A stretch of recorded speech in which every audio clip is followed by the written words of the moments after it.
तर ईव्हीएमवरनं प्रणिती शिंदे यांनी भाजपवर जोरदार हल्लाबोल केलाय। ही निवडणूक सरळ नव्हतीच, काही गोष्टींमध्ये त्यांनी षडयंत्र केलं असा आरोप प्रणिती शिंदे यांनी केलाय। इतकंच नव्हे तर ईव्हीएमवरती सुद्धा बोट ठेवलंय। मात्र कार्यकर्त्यांचे आभार मानलेले आहेत। कार्यकर्त्यांनी त्यांचं काम हे व्यवस्थित केलेलं आहे असं म्हणत त्यांनी कार्यकर्त्यांच्या संपूर्ण निवडणूक प्रक्रियेमधल्या कामावरती प्रशस्ती पत्रक दिलेलं आहे, त्यांना शाबासकी दिलेली आहे।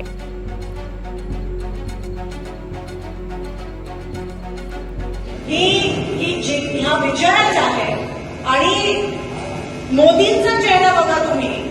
महाराष्ट्र जिंकले पण त्यांच्या चेहऱ्यावर आनंद नाहीये, कारण का त्यांना माहिती आहे की ते मागच्या बसताना येऊन ईव्हीएम मॅनिप्युलेट करून ते आज त्या ठिकाणी 133चा चेक आहेत। त्यांच्या बीजेपीच्या कोणाच्याही चेहऱ्यावर आनंद नाहीये, तुम्ही ऑब्झर्व्ह करा।